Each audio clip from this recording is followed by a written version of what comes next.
1998 Francis ಅರ್ಸೆಂಟ್ಯೂ Mount Everest ಅನ್ನು ಹತ್ತಿ ಅದನ್ನು ಸಕ್ಸಸ್ಫುಲಿ ಸಬ್ಮಿಟ್ ಮಾಡ್ತಾರೆ ಆ್ಯಂಡ್ ಅವರು ಅಮೆರಿಕದ ಫಸ್ಟ್ ಮಹಿಳೆ ಆಗ್ತಾರೆ ಯಾರು ಯಾವುದೇ ರೀತಿಯ ಎಕ್ಸ್ಟ್ರಾ ಆಕ್ಸಿಜನ್ ಸಪೋರ್ಟ್ ಇಲ್ಲದೆ ಮೌಂಟ್ ಎವರೆಸ್ಟ್ ಅನ್ನು ಕ್ಲೈಮ್ ಮಾಡಿದ್ರು.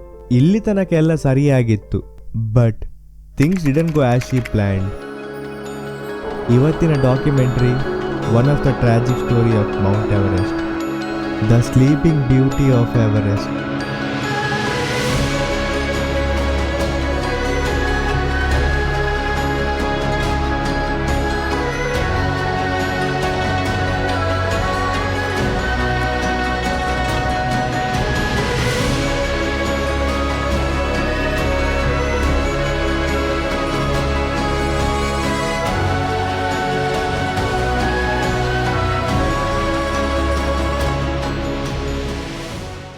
ಫ್ರಾನ್ಸಿಸ್ ಅರ್ಸೆಂಟ್ಯೂ ಅಮೆರಿಕದ ಹವಾಯಿ ಸ್ಟೇಟಲ್ಲಿ ಹುಟ್ಟಿದ್ರು. ಇವರು ಹುಟ್ಟಿದ ಜಾಗದಲ್ಲಿ ತುಂಬ ಬೆಟ್ಟಗುಡ್ಡಗಳಿರೋದ್ರಿಂದ ಇವರಿಗೆ ಸಣ್ಣ ವಯಸ್ಸಿನಿಂದಲೇ ಮೌಂಟೇನ್ಸ್, ನೇಚರ್ ಮೇಲೆ ಇಂಟ್ರೆಸ್ಟ್ ಇತ್ತು ಆ್ಯಂಡ್ ಅವರೊಂದು ಕೈಂಡ್ ಹಾರ್ಟೆಡ್ ಪರ್ಸನ್ಸ್ ಆಗಿದ್ರು. ಯಾರಿಗಾದ್ರೂ ಏನಾದರೂ ಹೆಲ್ಪ್ ಬೇಕಿದ್ರು ಇವರು ಫಸ್ಟಿಗೆ ಹೋಗಿ ಹೆಲ್ಪ್ ಮಾಡ್ತಿದ್ರು. ಇವರ ತಂದೆ US ಫಾರಿನ್ ಸರ್ವಿಸ್ ಆಫೀಸರ್ ಆಗಿದ್ರು. ಇದರಿಂದ ಇವರು ತುಂಬ ಕಂಟ್ರೀಸ್ಗೆ ಟ್ರಾವೆಲ್ ಮಾಡ್ತಿದ್ರು. ಕಾಲೇಜ್ ಆದಮೇಲೆ ಇವರೊಂದು ಅಕೌಂಟೆಂಟ್ ಆಗಿ ಕೆಲಸ ಮಾಡ್ತಿದ್ರು. ಆದರೆ ಅವರ ಮನಸ್ಸು ಯಾವತ್ತು ಮೌಂಟೇನ್ಸ್ ಕಡೆನೇ ಇತ್ತು. ಇವರಿಗೆ ಟ್ರಕ್ಕಿಂಗ್, ಮೌಂಟೇನರಿಂಗ್ ಇಂಥ ಅಡ್ವೆಂಚರಸ್ ಆಕ್ಟಿವಿಟೀಸ್ ಮಾಡೋದು ತುಂಬ ಇಷ್ಟ ಆಗ್ತಿತ್ತು.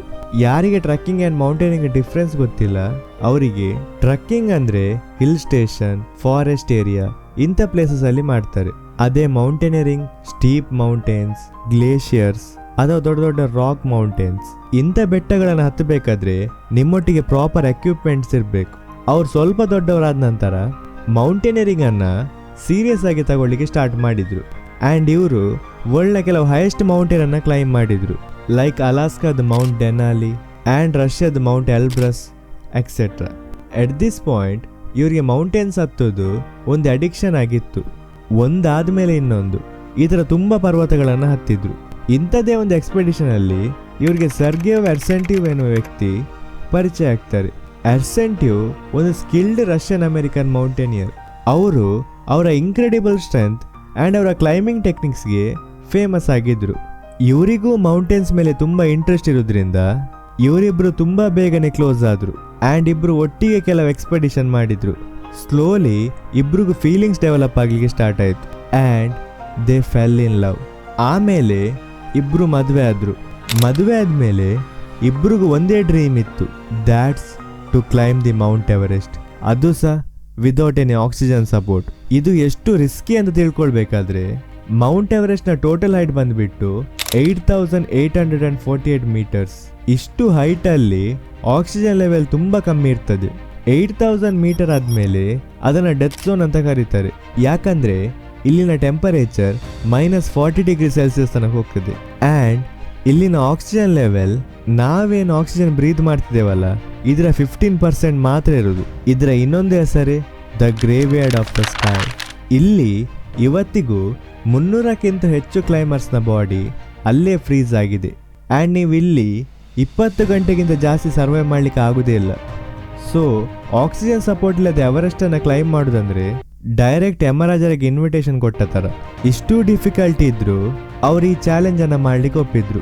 ಯಾಕಂದ್ರೆ ಅಕಸ್ಮಾತ್ ಅವರು ಟಾಪ್ ತನಕ ಹೋದ್ರೆ ಅವರು ಅಮೆರಿಕದ ಫಸ್ಟ್ ವುಮೆನ್ ಆಗ್ತಾರೆ ಯಾರು ಯಾವುದೇ ರೀತಿಯ ಆಕ್ಸಿಜನ್ ಸಪೋರ್ಟ್ ಇಲ್ಲದೆ ಮೌಂಟ್ ಎವರೆಸ್ಟ್ ಅನ್ನ ಕ್ಲೈಂಬ್ ಮಾಡಿದ್ರು. ಫ್ರಾನ್ಸಿಸ್ ಮತ್ತು ಸರ್ಗೆಯ್ ಅವರ ಕ್ಲೈಂಬಿಂಗ್ ಸ್ಟಾರ್ಟ್ ಮಾಡ್ತಾರೆ ಫ್ರಮ್ ನಾರ್ತ್ ಸೈಡ್. ನೋಡಿ, ಎವರೆಸ್ಟ್ ಅನ್ನು ನೀವು ತುಂಬ ಸೈಡ್ ಇಂದ ಕ್ಲೈಂಬ್ ಮಾಡಬಹುದು. ಇದರಲ್ಲಿ most famous and easy one south side. ಇದು ನೇಪಾಲ್ ಬಾರ್ಡರ್ ಇಂದ ಸ್ಟಾರ್ಟ್ ಆಗ್ತದೆ, ಬಟ್ ಇವರು ನಾರ್ತ್ ಸೈಡ್ ಚೂಸ್ ಮಾಡಿದ್ರು. ಇದೊಂದು ಓಪನ್ ಮೈದಾನ ತರ. ಇಲ್ಲಿ ಕೋಲ್ಡ್ ಏರ್ ಅನ್ನು ಸ್ಟಾಪ್ ಮಾಡ್ಲಿಕ್ಕೆ ಜಾಸ್ತಿ ಮೌಂಟೇನ್ಸ್ ಇಲ್ಲ, ಆದ್ರಿಂದ ಇದು ಎವರೆಸ್ಟ್ ಅದು ಕೋಲ್ಡೆಸ್ಟ್ ರೀಜನ್.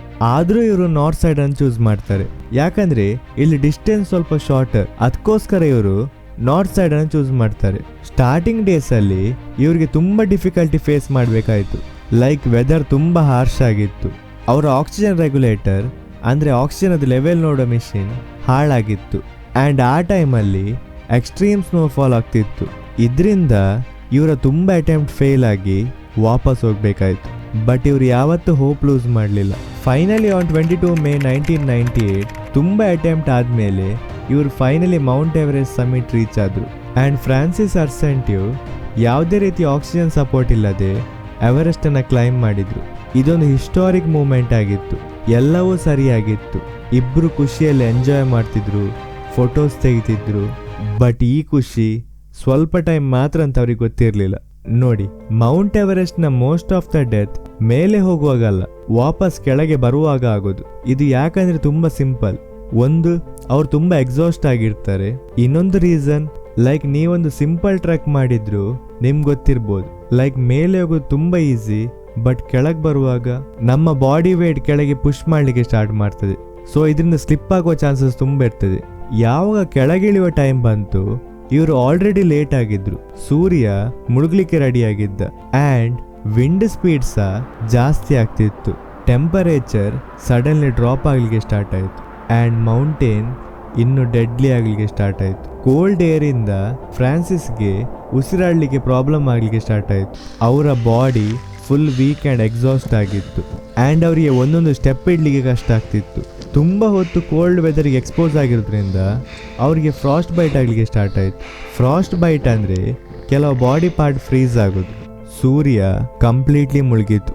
ಆ್ಯಂಡ್ ಎಲ್ಲ ಕಡೆ ಕತ್ಲೆ ಆಗಿತ್ತು. ಫ್ರಾನ್ಸಿಸ್ ಆ್ಯಂಡ್ ಸರ್ಗೈ ಸಪ್ರೇಟ್ ಆಗಿ ಬಿಟ್ರು. ಸರ್ಗೈ ಫ್ರಾನ್ಸಿಸ್ ಅವನಿಗಿಂತ ಮುಂದೆ ಹೋದ್ಲ ನೆನೆಸ್ಕೊಂಡು ಸ್ಲೋಲಿ ಲೋವರ್ ಕ್ಯಾಂಪಿಗೆ ರೀಚ್ ಆದ. ಬಟ್ ಯಾವಾಗ ಕೆಳಗೆ ಬಂದು ನೋಡಿದ, ಫ್ರಾನ್ಸಿಸ್ ಎಲ್ಲೂ ಇರಲಿಲ್ಲ. ಇದನ್ನು ನೋಡಿ ಸರ್ಗೈಗೆ ತುಂಬ ಭಯ ಆಗಲಿಕ್ಕೆ ಸ್ಟಾರ್ಟ್ ಆಯಿತು. ಫಸ್ಟಿಗೆ ಸ್ವಲ್ಪ ಹೊತ್ತು ವೆಯ್ಟ್ ಮಾಡಿದ, ಬಟ್ ಎಷ್ಟು ಹೊತ್ತಾದರೂ ಫ್ರಾನ್ಸಿಸ್ ಬರಲೇ ಇಲ್ಲ. ಮೇಲೆ ಫ್ರಾನ್ಸಿಸ್ನ ಸಿಚುವೇಶನ್ ವರ್ಸ್ಟ್ ಆಗಿತ್ತು. ಅವರ ಬಾಡಿಯಲ್ಲಿ ಆಕ್ಸಿಜನ್ ಕಮ್ಮಿಯಾಗಿ ಅಲ್ಲೇ ತಲೆತಿರುಗಿ ಬಿದ್ದಿದ್ರು.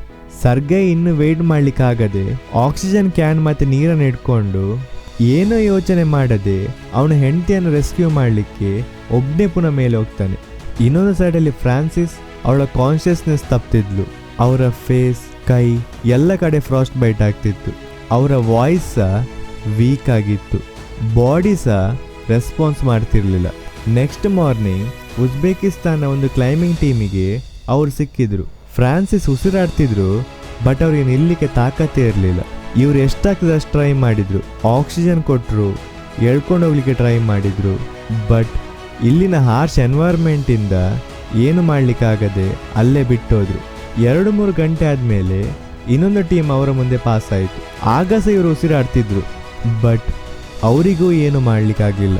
ಆ ಎಲ್ಲ ಟೀಮಿಗೆ ಗೊತ್ತಿತ್ತು ಇವ್ರು ಜಾಸ್ತಿ ಹೊತ್ತು ಬದುಕಲ್ಲ ಅಂತ. ಈಗ ನೀವು ಎನ್ಸ್ಕೊಳ್ಬೋದು, ಒಂದು ಮನುಷ್ಯ ಸಾಯ್ತಿದ್ದಾನಂದ್ರೆ ಅವನ ರೆಸ್ಕ್ಯೂ ಮಾಡ್ಲಿಕ್ಕಾಗಲ್ವಾ ಅಂತ. Answer is no. ಯಾಕಂದ್ರೆ ಮೌಂಟ್ ಎವರೆಸ್ಟ್ ಅಲ್ಲಿ ಆಕ್ಸಿಜನ್ ಎಷ್ಟು ಕಮ್ಮಿ ಇರ್ತದಂದ್ರೆ, ಇಲ್ಲಿ ವರ್ಲ್ಡ್ಸ್ ಸ್ಟ್ರಾಂಗೆಸ್ಟ್ ಕ್ಲೈಂಬರ್ಸ ಇನ್ನೊಂದು ಪರ್ಸನ್ ಕ್ಯಾರಿ ಮಾಡ್ಕೊಂಡು ಹೋಗ್ಲಿಕ್ಕೆ ಆಗಲ್ಲ. ಯಾಕಂದ್ರೆ ಇಲ್ಲಿ ಆಕ್ಸಿಜನ್ ಅಷ್ಟು ಕಮ್ಮಿ ಇರ್ತದೆ. ಒಬ್ಬರನ್ನ ರೆಸ್ಕ್ಯೂ ಮಾಡ್ಲಿಕ್ಕೆ ಹೋದ್ರೆ ರೆಸ್ಕ್ಯೂ ಮಾಡ್ಲಿಕ್ಕೆ ಹೋದವನು ಸತ್ತೋಗ್ತಾನೆ. ಅವರ ಲಾಸ್ಟ್ ಆಪ್ಷನ್ ಅವರನ್ನ ಅಲ್ಲೇ ಬಿಟ್ಟು ಬರೋದು. ಫ್ರೀಸಿಂಗ್ ಕೋಲ್ಡ್ ಇಂದ ಆ್ಯಂಡ್ ಲ್ಯಾಕ್ ಆಫ್ ಆಕ್ಸಿಜನ್ ಇಂದ ಫ್ರಾನ್ಸಿಸ್ ಅಲ್ಲೇ ಅವರ ಜೀವ ಬಿಟ್ರು. ಆ್ಯಂಡ್ ಅವರ ಹಸ್ಬೆಂಡ್ ಯಾರು ಫ್ರಾನ್ಸಿಸ್ ಅನ್ನ ಹೆಲ್ಪ್ ಮಾಡ್ಲಿಕ್ಕೆ ಮೇಲೆ ಹೋದ್ರು, 2-3 ದಿವಸ ಆದ್ಮೇಲೆ ಅವರ ಬಾಡಿ ಸಹ ಅದೇ ಮೌಂಟೇನ್ ಅಲ್ಲಿ ಸಿಕ್ಕಿತ್ತು. ಯಾರು ಅವರ ಮೋಸ್ಟ್ ಲವ್ಡ್ ಪರ್ಸನ್ ರೆಸ್ಕ್ಯೂ ಮಾಡ್ಲಿಕ್ಕೆ ಹೋದ್ರು, ಅವ್ರು ಸಹ ಅಲ್ಲೇ ಸಾವನ್ನಪ್ಪಿದ್ರು. ಫ್ರಾನ್ಸಿಸ್ ತಮ್ಮ ರೆಸ್ಟಿಂಗ್ ಪೊಸಿಷನ್ ಅಲ್ಲೇ ಸಾವನ್ನಪ್ಪಿದ್ರು. ಅವರ ಮುಖ ಬೇರೆ ಡೆಡ್ ಬಾಡೀಸ್ ತರ ಇರಲಿಲ್ಲ. ಒಂದು ಕ್ಲೈಂಬರ್ ಯಾರು ಫ್ರಾನ್ಸಿಸ್ ಆ ಬಾಡಿಯನ್ನು ನೋಡಿದ್ರು, ಅವರು ಡಿಸ್ಕ್ರೈಬ್ ಮಾಡಿದ ಪ್ರಕಾರ ಅವರ ಮುಖದಲ್ಲಿ ಯಾವುದೇ ರೀತಿಯ ನೋವು ಕಾಣ್ತಿರ್ಲಿಲ್ಲ. ಯಾರೆಲ್ಲ ಅವರ ಮುಖ ನೋಡಿದ್ರು ಅವ್ರು ಹೇಳ್ತಾರೆ, ಅವರ ಮುಖ ನೋಡಿದಾಗ ಅವ್ರು ಪೀಸ್ಫುಲಿ ಮಲ್ಗಿದ ತರ ಕಾಣ್ತಿತ್ತು. ಕೆಲವರಿಗೆ ಅವ್ರು ಸತ್ತಿದಾರಂತ ಸಹ ನಂಬಲಿಕ್ಕೆ ಆಗ್ತಿರ್ಲಿಲ್ಲ. ಅವರ ಮುಖ ಒಂದು ಮಗು ಮಲ್ಗಿದ ತರ ಇತ್ತು. ಇಲ್ಲಿಂದ ಅವರಿಗೊಂದು ಟೈಟಲ್ ಬಂತು, that is the sleeping beauty of the Everest. ಈ ವಿಡಿಯೋ ಇಷ್ಟದೆ please like share and subscribe ಮಾಡಿ. ನೆಕ್ಸ್ಟ್ ವೀಕ್ ಈ ಥರದೊಂದು ಇಂಟ್ರೆಸ್ಟಿಂಗ್ ಸ್ಟೋರಿಯನ್ನು ನಿಮ್ಮ ಮುಂದೆ ತರ್ತೆ. ಬಾಯ್.